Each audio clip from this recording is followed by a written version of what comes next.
If there's one car that screams turn of the millennium Lamborghini, it's the 2001 Lamborghini Diablo VT 6.0. This example is just listed on Bring a Trailer, but before we get into it, let's talk a little bit about the history of the Diablo. The Lamborghini Diablo made its debut in 1990, replacing the legendary Lamborghini Countach. Lamborghini needed something that would not only live up to its outrageous predecessor, but also compete with the likes of Ferrari's F40 and later the F50. The name Diablo comes from a 19th century fighting bull famous for battling Matador Jose de Lara in 1869. A wedge-shaped design from Marcello Gandini carried over the unmistakable DNA of the Countach, but smoothed it into a sleeker, more modern package. Under the engine cover sat Lamborghini's signature V12, at first with a 5.7-liter version making around 485 horsepower, enough to push the Diablo past 200 miles per hour. This was the first Lamborghini to ever break that 200-mile-an-hour barrier. Over the years then, the Diablo saw countless updates. There was the Diablo VT with all-wheel drive, the Diablo Roadster, which was the high-performance SV, and then the Diablo GT.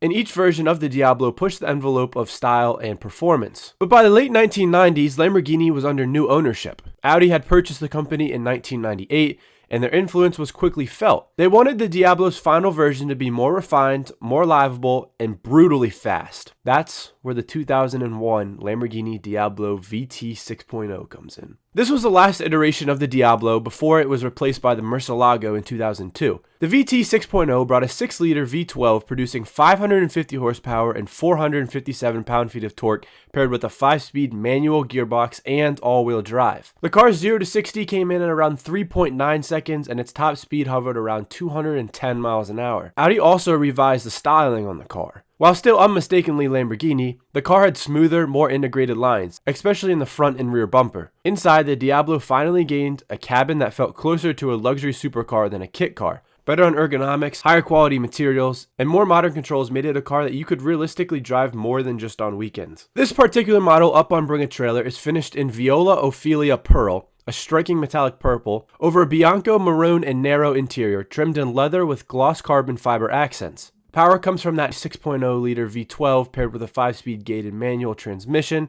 that I had mentioned earlier, and Lamborghini's vicious traction all-wheel drive system, complete with front and rear limited slip differentials as well. It rides on 18-inch Speedline alloy wheels paired with an adjustable suspension, Brembo brake calipers, and anti-lock brakes. Outside, it features a rear wing, fixed headlights, and of course, Lamborghini's trademark scissor doors. Inside, you'll find fixed back bucket seats, automatic climate control, and a Pioneer radio with a trunk-mounted Infinity amplifier.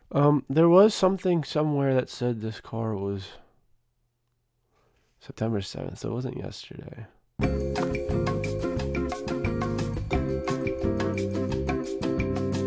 One of the things that's particularly interesting about this Diablo is that it actually has a suede dash, which is not something you see too often. This example shows just over 18,000 miles, and it's being offered by the selling dealer in Illinois with the owner's manual, service records, tools, a clean Carfax report, and a clean West Virginia title. The VT 6.0 has become one of the most desirable Diablos, often considered the best of the breed. It's the last naturally aspirated V12 with a manual gearbox before the Murciélago began taking things into a more modern direction. So what we're looking at here isn't just a used exotic. It's one of the most iconic Lamborghinis of all time, and it represents a pivotal moment in the brand's history. So what do you think? Does this Diablo VT 6.0 represent peak Lamborghini, or is it just kind of overshadowed by the Countach and Murciélago? Drop your thoughts in the comments below, and I'd love to hear your input on this car. Very excited to see what this does.